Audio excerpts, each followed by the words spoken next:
Faites chez vous, c'est la danserie.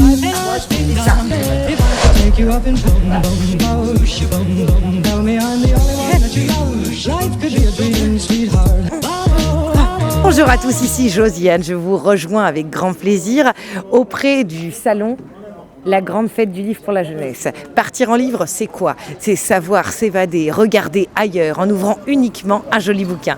Nous allons interviewer les formidables petits Drancéens qui viennent enjoyer cette merveilleuse journée. Bonjour Sophie.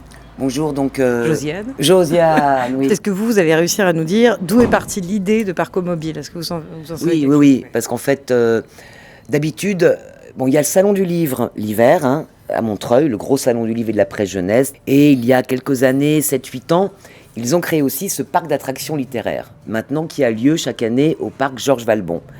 À cause de la pandémie en 2020, pas de parc d'attractions.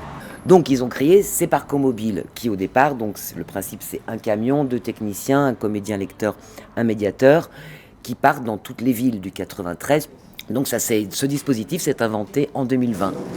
On s'aperçoit par le biais de mes collègues du programme de réussite éducative que les enfants ont beaucoup de mal à lire et ne s'intéressent pas obligatoirement à la lecture. Ça leur permet, là, en repartant chacun avec un petit livre qu'eux ont choisi, on essaye de leur donner le goût de la lecture.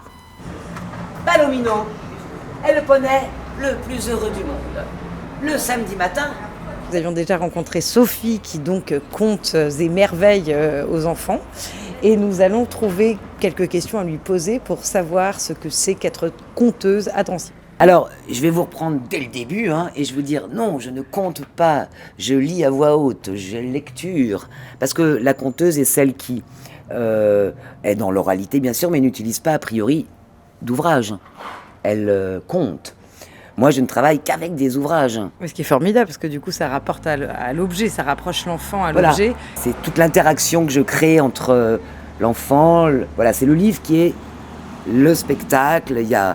C'est le décor, les personnages, l'action et comment on fait vivre ce livre, cette histoire. Voilà. En sortant, depuis ce matin, apparemment, ils sont tous ravis. Ils sont tous contents, ils repartent tous avec un petit livre, un cahier d'activité. Et puis, ils ont passé un bon moment apparemment. La thématique cette année, c'est l'esprit d'équipe. Il y a tout un glossaire qui nous montre comment on parle en langue des signes. Il y a un oncle. Oui, c'est le président de la UNICEF, l'amitié française. Applaudir. Rose. Danser. Qu'est-ce que vous avez fait de beau aujourd'hui? On a fait des jeux sur les handicaps. On a fait des jeux avec des lunettes pour nous empêcher de bien voir. Pour vous empêcher de bien voir? Mais c'est dangereux ça! Le choix du handicap, c'est pas tous les ans. Alors, c'est 2 thèmes, là il y a 2 thèmes un peu ensemble. Vous avez effectivement la thématique du handicap, le handisport, dans le cadre des 2024, et aussi de l'entraide.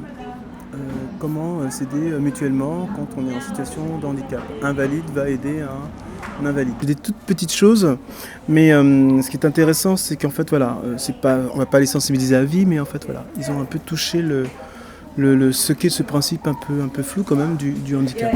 Et vous, en tant qu'animateur, vous voyez la répercussion positive sur les enfants ou c'est trop léger pour qu'il y ait vraiment une influence sur le quotidien?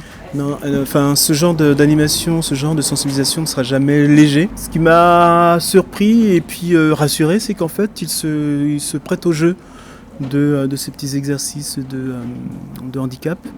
Je m'attendais à un peu de rejet.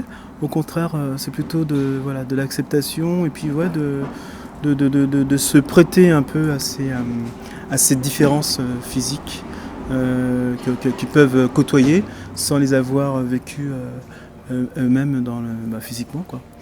Qu'est-ce que ça vous a appris cette journée? À mieux se comporter avec un handicap. Que pour les handicapés, c'est dur. Et du coup, vous couvrez combien de quartiers en tout? On essaye tous les ans de changer de quartier. On essaye de faire sur les 4 quartiers de Drancy. C'est près de chez vous. C'est à Drancy. À vous les studios, intéressez-vous à ce qui se passe dans vos quartiers, ça fait rêver.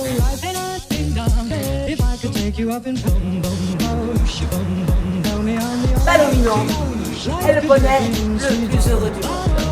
Le samedi matin, tel les premiers rayons du soleil, il sort de son lit, fait sa toilette à toute vitesse, puis ouvre la cuisine à Valérie. Son bol croquettes.